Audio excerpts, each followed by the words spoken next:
The harbor shimmered under the afternoon sun, waves glistening like shards of glass. The smell of salt mixed with diesel, gulls circled overhead, and tourists milled about with cameras. But no one was paying attention to the horizon. All eyes were fixed on the largest yacht docked at the pier, a towering, gleaming vessel worth more than most people would see in 10 lifetimes. It belonged to Veronica Hastings, a woman whose name carried weight in the city's upper circles. She was rich, striking, and always surrounded by an aura of command.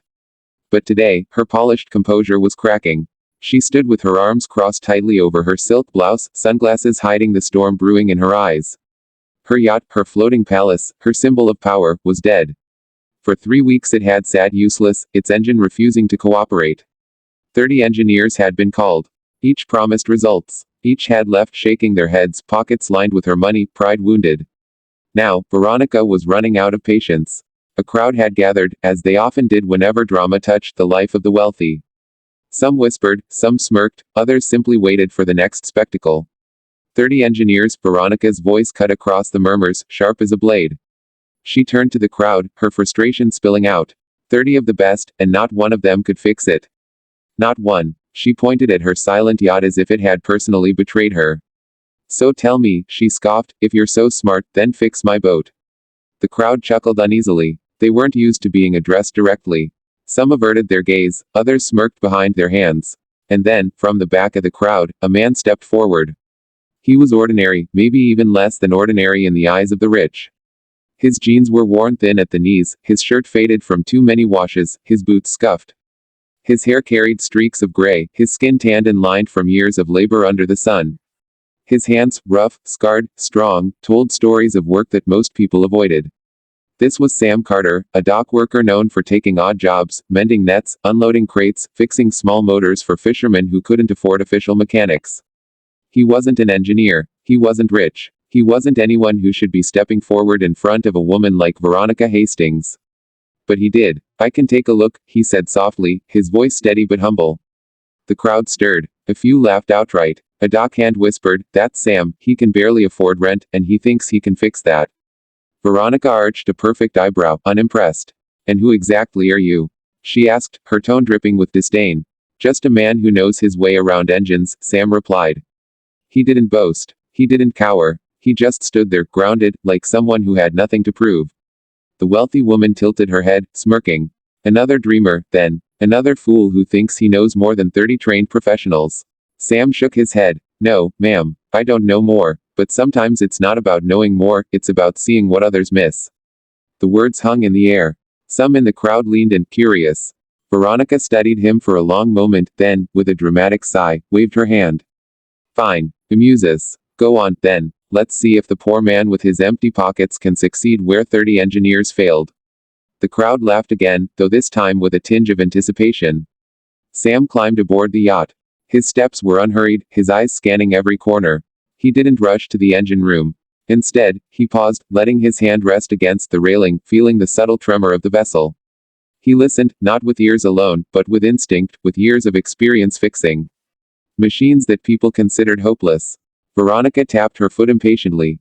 Well, do you plan to do something, or are you going to meditate on it? Sam ignored the jab. He crouched near the motor, ran his fingers along pipes and wires, listening to the faintest of hums, the silence where there should have been sound. He could almost feel the boat speaking to him. The crowd grew restless. This is a waste of time, someone muttered. Then Sam pulled a small wrench from his pocket. It was old, worn, and far from the sophisticated tools 30 engineers had used. Carefully, he tightened a bolt that was just slightly loose. Then he adjusted a valve, wiped away a thin layer of built-up grime, and checked the fuel line. His hands moved with confidence, not hesitation. Finally, he turned to the ignition. The crowd held its breath. Veronica rolled her eyes but watched all the same. Sam turned the key. For a heartbeat there was silence. Then, a thunderous roar filled the harbor. The yacht vibrated with life, its engine growling powerfully, stronger than it had in weeks. The water around it churned as the vessel came alive again. Gasps erupted from the crowd. Some clapped their hands over their mouths, others cheered. Veronica Hastings froze, her sunglasses sliding down her nose as disbelief widened her eyes. Sam climbed down, wiping his greasy hands on his faded shirt. It wasn't broken, he said simply. Just neglected. All it needed was care. The crowd erupted into applause. not just for the boat's revival, but for the man who had succeeded where 30 engineers failed. For the poor dock worker who had reminded them that skill, patience, and humility were worth more than wealth and arrogance. Veronica's face burned with a dozen emotions: shock, pride, annoyance, and something else she hadn't felt in a long time: humility. "How much do I owe you?" she asked stiffly, her voice trembling between pride and gratitude.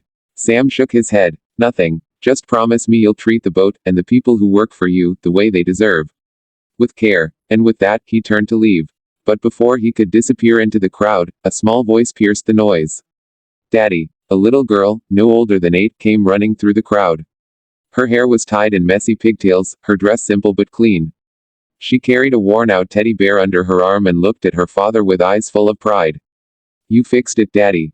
she asked breathlessly, her smile wide. Sam bent down, scooping her into his arms. "Yes, sweetheart, it's working again." The crowd softened instantly. Whispers turned into admiration. Some people even wiped away tears. Veronica stared at the scene, her chest tightening. She had yachts, mansions, jewelry, everything money could buy, but she didn't have that. She didn't have someone who looked at her the way that little girl looked at her father, with pure, unshakable love. For the first time in years, Veronica felt small. Human. She called out, her voice different now, softer, uncertain. "Wait." Sam paused, his daughter resting her head on his shoulder. "You didn't just fix my boat," Veronica said slowly, the words tasting unfamiliar on her tongue. "You reminded me of what real worth looks like. It's not money. It's this. It's family. It's love." The crowd grew quiet again, her words sinking in. Sam nodded once. Boats, engines, even people, they all break down when they're neglected. What keeps them alive isn't money. It's care. And with that, he walked away, his daughter's small hand clutching his.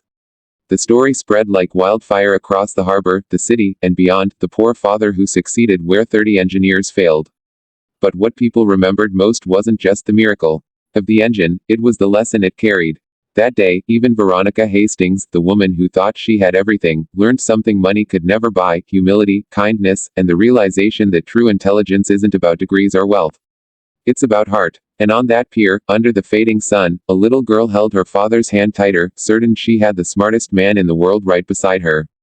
Dash dash dash. Sparkle's closing narration message. In a world where wealth often outshines wisdom, this story reminds us brilliance is not about what you own, but how you care. Sometimes, the most extraordinary answers come from the simplest hands, guided not by pride, but by love.